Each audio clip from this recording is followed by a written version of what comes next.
Thank you for joining us for the first in our webinar series on bank-offered systematic risk premium strategies.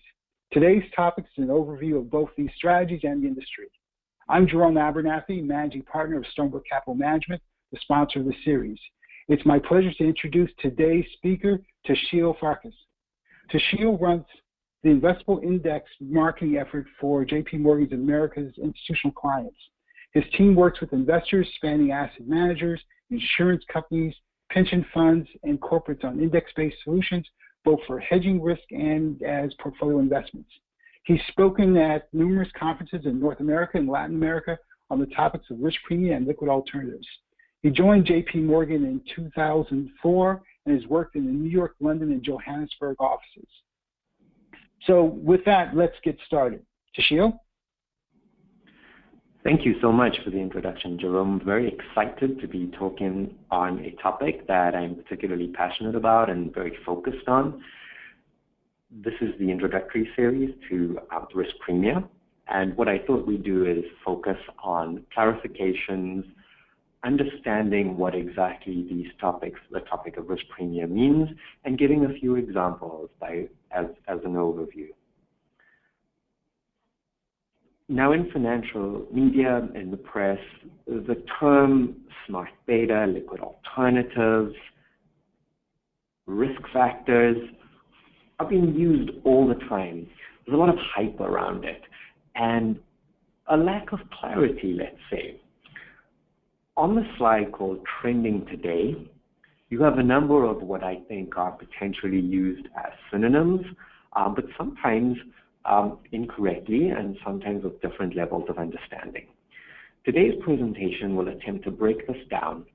We'll attempt to look at what clarifications we actually mean when we talk about things like smart beta or liquid alternatives. Some of the words you see on the slide are very much synonyms for each other. However, we use the broad label of investable indices to describe an umbrella of these factor-style products that typically monetize risk premia.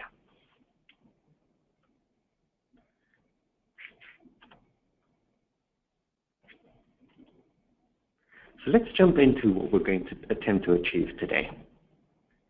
From the outset, we're going to attempt at defining risk premia more by description, giving the broadest possible example so that we have a basic framework to understand the rest of the course. We'll then outline some of the value propositions of risk premia. Why is it relevant today? Why do we care about it? What is the impact of risk premia in portfolios? Then, it's important, given the theory, to discuss how we can actually access these risk premia. I will give a basic introduction into implementation, which will hopefully set the course for the following presentations in the series. Lastly, we'll look at some specific example of risk premia investment strategies. What are the actual practical ways that we can take the theory of risk premia and monetize and implement them through actual physical investment products?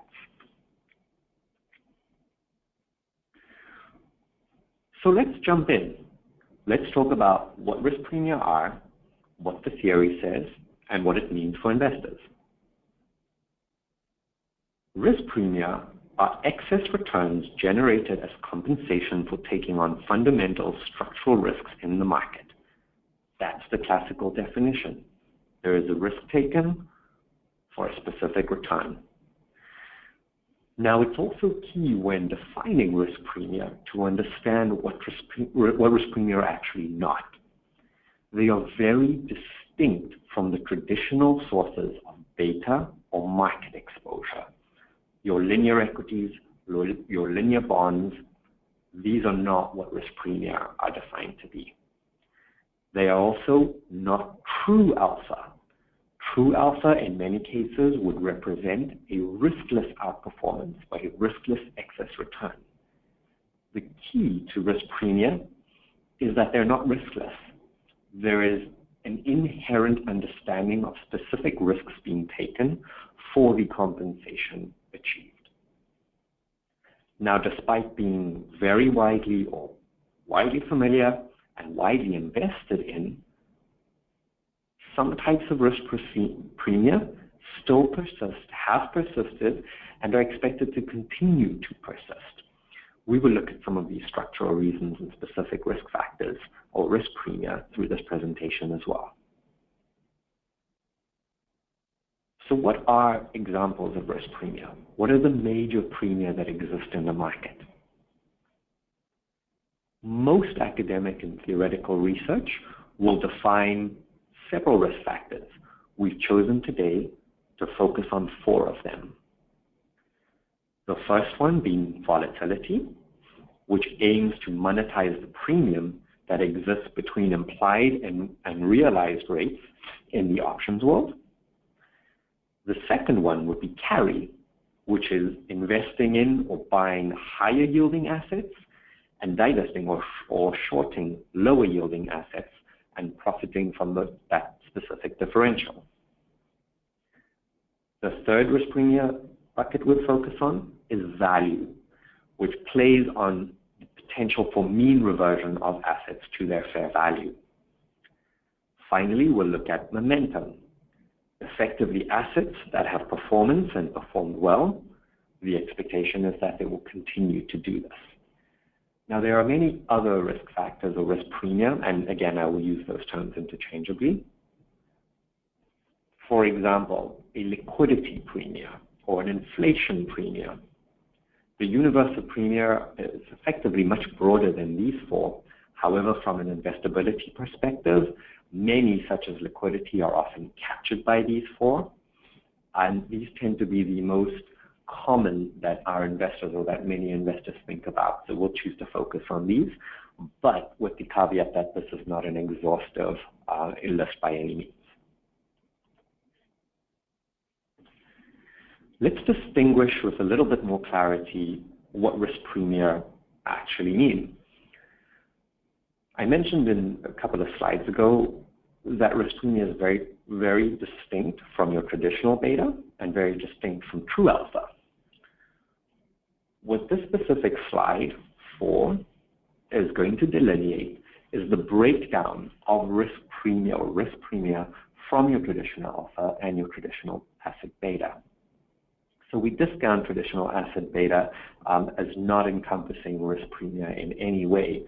Traditional asset beta, of course, being your linear equities, your bonds, FX, EM commodities, beta in every asset class. We then come to 2 sections. This is the middle of the graph, both enhanced beta and alternative beta. Classical risk premia, we believe, falls into either of those slots, and which one would depend on how it's being used. Very often, risk premia can be overlaid onto traditional asset classes to give an enhanced form of beta. Still correlation to the existing asset class, but general outperformance. There is then also alternative risk beta, which is capturing pure risk premia, typically independent of a beta to an existing asset class. As mentioned earlier, true alpha tends to fall outside of the realm of risk premia simply because true alpha tends to be riskless, whereas in any risk premia discussion, there is generally a form of risk taken, but a premium or compensation for that.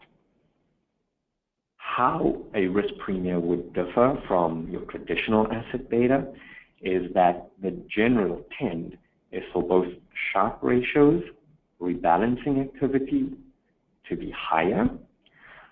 Costs tend to be higher simply because of the more intricate or involved nature, and typically capacity can be lower than your traditional beta, again, from the complexity or more involved intricate nature of a risk premium.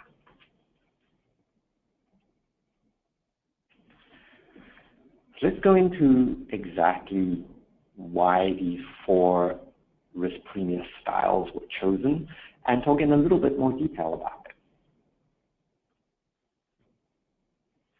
The first one is the volatility premium. Much academic work has been done into the persistence of why volatility premia exists. Effectively, implied volatility markets are much higher than realized volatility markets.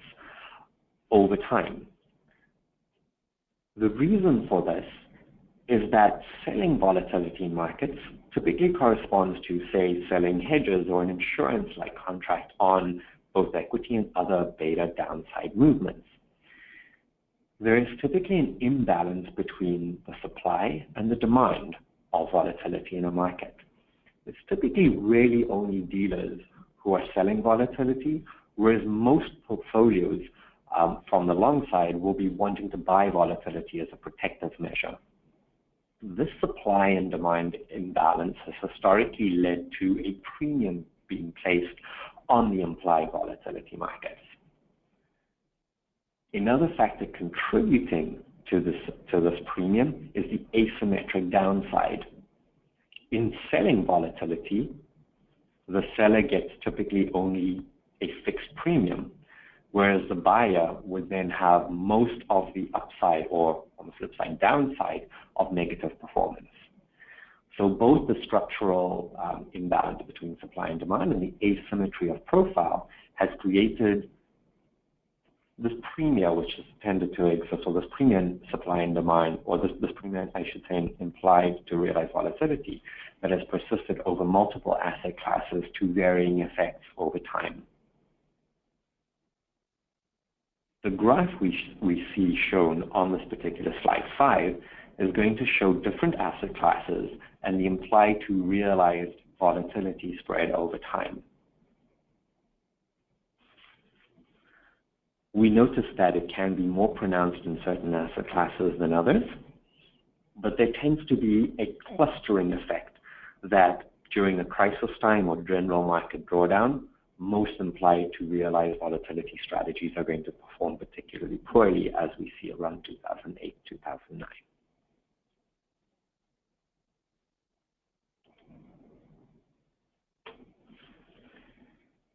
The second bucket of risk premia we're going to talk about are the carry premia. Simply defined, carry is going long a higher yielding asset and short a lower yielding asset in the expectation that those yields will persist and there won't be any significant change in that market. Some of the most common risk premia for carry exist in the foreign exchange market, where typical carry seekers invest in higher yield currencies and go short lower yielding currencies.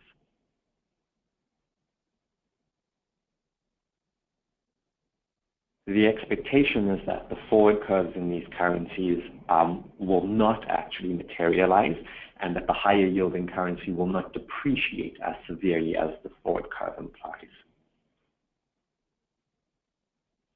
The graph again shows carry in a large number of asset classes here. Although it's a premium which is most often used in FX, carry is also predominant in many fixed income and credit markets, where it is extracted by going long high yielding assets and going short lower yielding assets.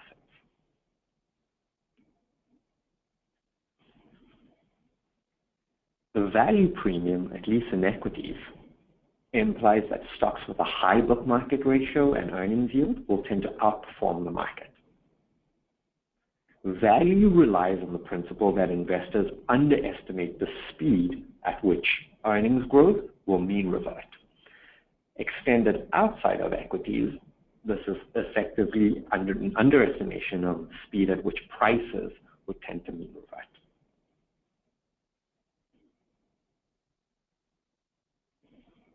What the value premium implies is that an outperformance of value stocks will result over growth stocks, simply from the basis that growth stocks are likely to disappoint investors as mean reversion plays a key role in this market.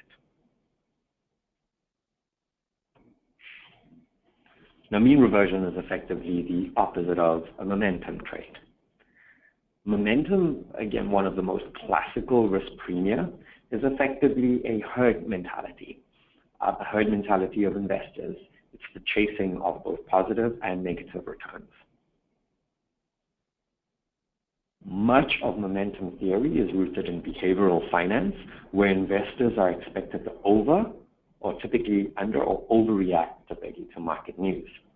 This means that assets which do well will continue to perform and continue to do well despite underlying fundamentals, simply because of flows into these asset classes that drive further returns.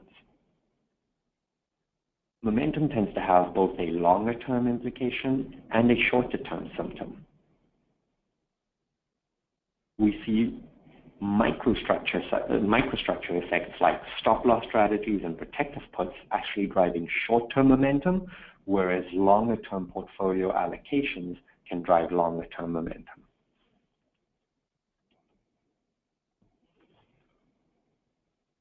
Now that we have some background and some examples into what risk factors or risk premia are in the market and what the classical styles of risk premia are, let's examine a little why we care about them as investors, or why they actually matter and how they can be useful. The real key to risk premia's value is that on a cross-asset basis, they lead to far greater portfolio diversification than a traditional beta style portfolio. Why is this? Well, in one word, correlation. If we were to take a very standard 60-40 equity bond style portfolio and compare it with a risk factor based portfolio, this is a portfolio which looks at similar underlyings but divides the world into volatility, value, carry, and momentum, the overall performance over the long term will be fairly similar. Where it will differ hugely is that the drawdowns in a risk premium portfolio will be far lower, and there will be a smoothness in terms of its return profile. Again, this has to do with correlations. The graph on slide 9 illustrates over a 15-year time period correlations of a traditional risky asset in red, which is your bond and equity portfolio, and then your alternative or your risk premia factors, which is blue line. What's key here is that we notice that risk factors tend to maintain low, stable correlations independent of market regimes. You will notice that a traditional portfolio, when an investor can buy bonds and equities, the expectation is that you have diversification, but the reality can result in that diversification not resulting. We notice in the crisis, post-2007, especially 2009-10, how correlations between bonds and equities rose very, very significantly. This resulted in the diversification that investors seek not necessarily being there. On the other hand, when we look at risk factors, the risk premia correlations, they remain stable and they did not change post-crisis.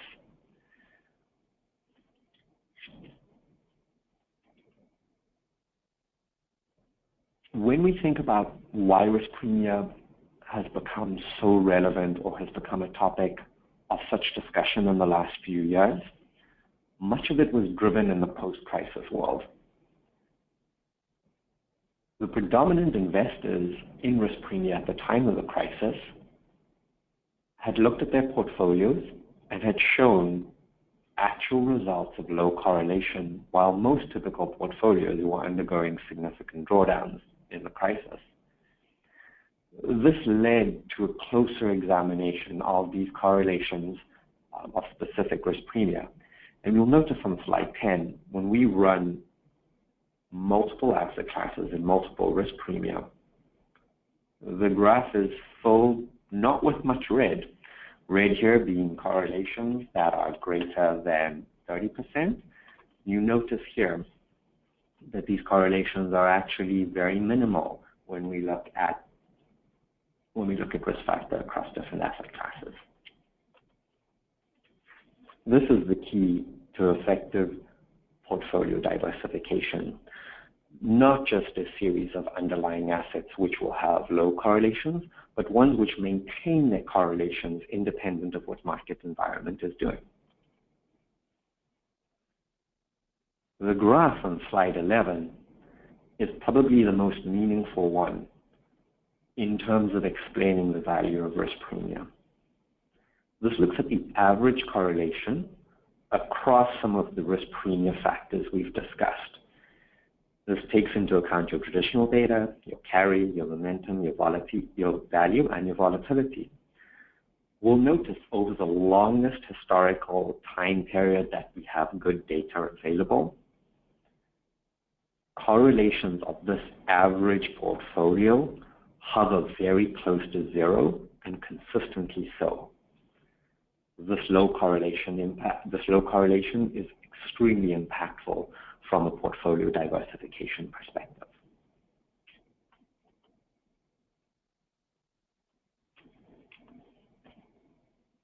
Given this understanding, given the ideological buy-in to risk premia style investing, what do we do with this? How do we build strategies? How does this impact our portfolio? There are several types of ways to construct different portfolios. Risk factors can be used for multiple reasons. The graph on slide 12, or the graphic on slide 12 at least, depicts certain goals or strategy types, either access, enhanced, alternative, alpha, hedging, or a variety of styles. As we move across the graphic, we notice that we have different factor assets, different factor regions, and then different factor styles.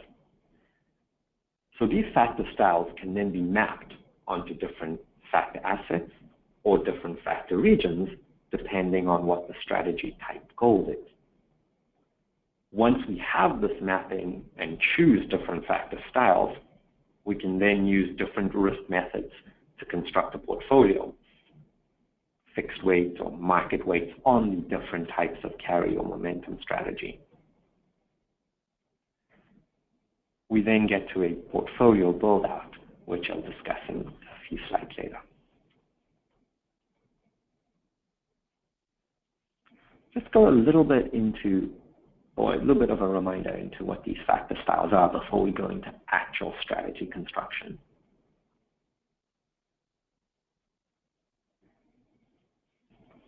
Traditional assets, again, this gives access to your typical beta.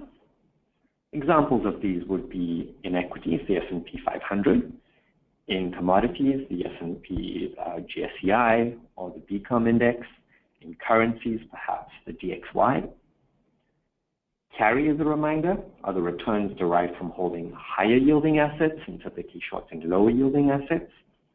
Examples of this is your typical dividend yield.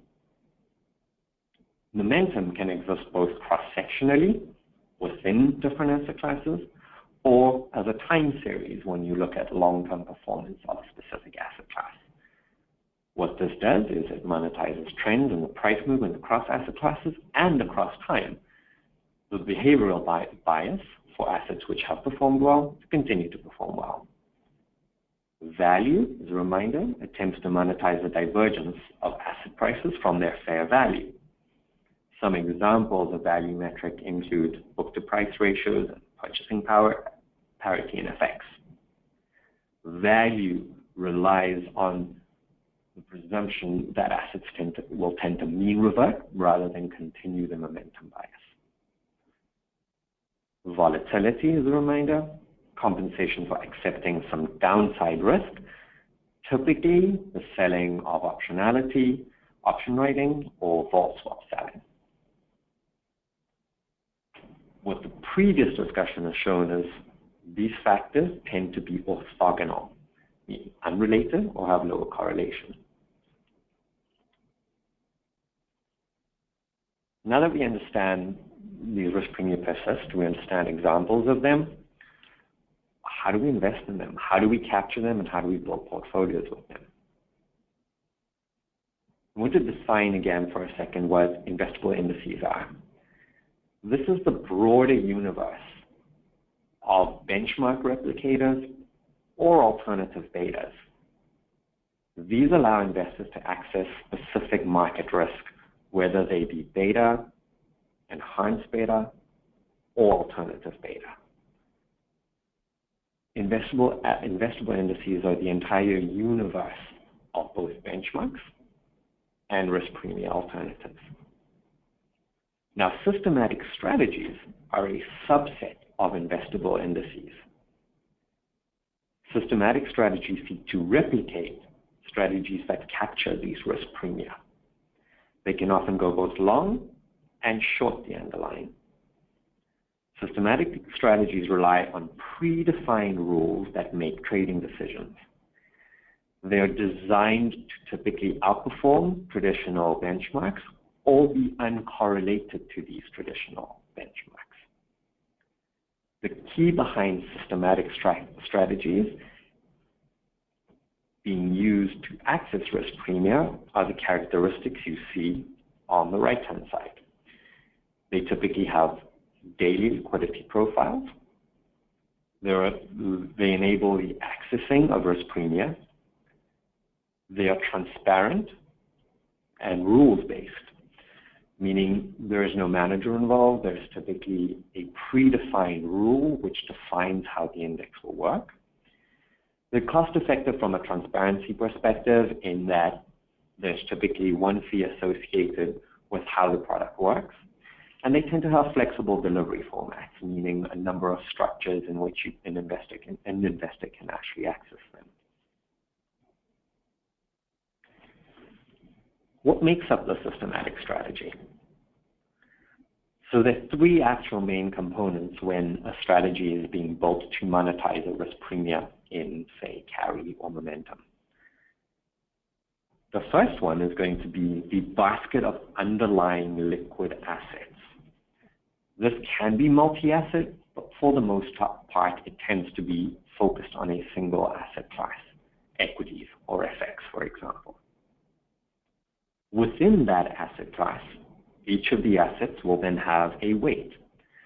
The weight is static, but more often it's dynamically determined. What constitutes how the weights are constructed is typically a statistical metric, inverse volatility, occasionally an equal weighting. The third component of a systematic strategy is your rebalancing schedule. So how often should the weights be determined and when should they be determined? This would mean if you had a portfolio of, for example, commodity futures, could the rebalancing be monthly or could it be daily? And what would the new weights be and what would the metric be? To revise that factor design and selection, we notice a choice of factors. We then look at our risk management method and our rebalancing and end up with our final product.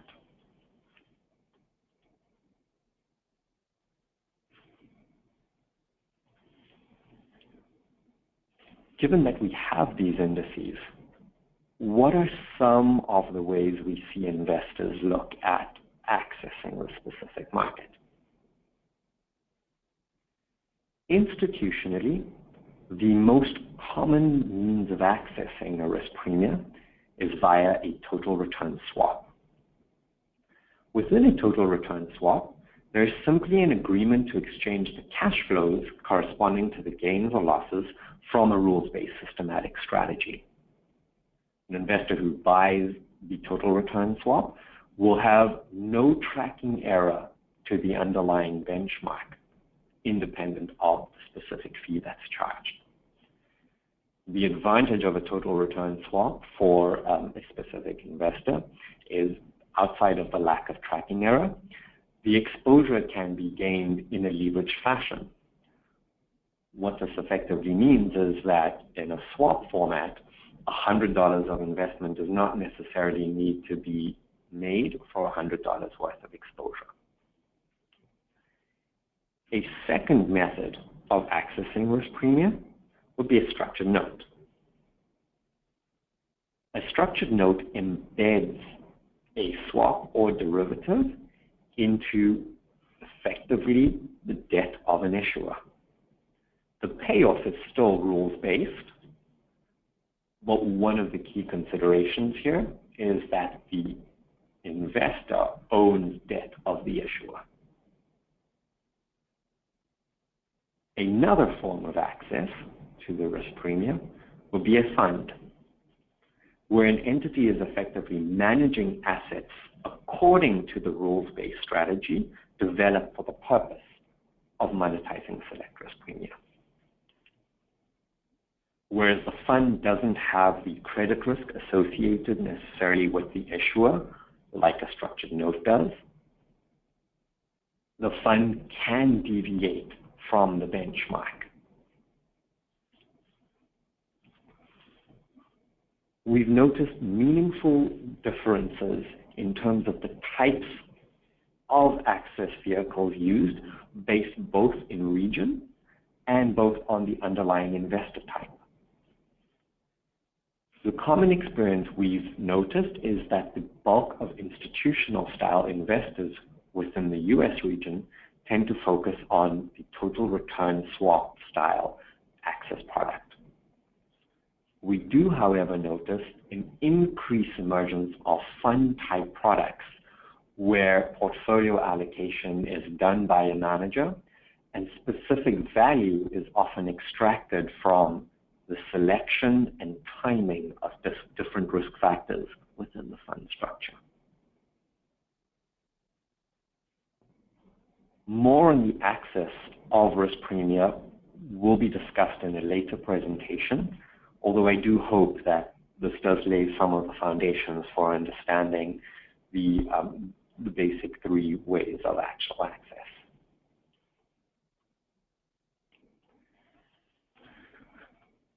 And with that, I thank you for your time. And Jerome, I hand back to you. Thank you again for the opportunity to go through some of the overviews and definitions of risk premium. Thank you, Tashil. This concludes our webinar. I'd like to once again thank our speaker, Tashil Fakir, for a really excellent overview of risk premium strategies and the industry and how they're structured and how these strategies are delivered. Please join us for future sessions where we'll discuss a number of other topics, including talking to investors about how they actually incorporate these strategies into their portfolios.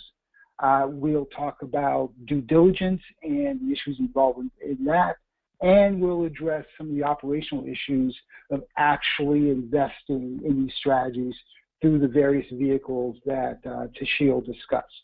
So once again, thank you, and we look forward to you joining us for future webinars.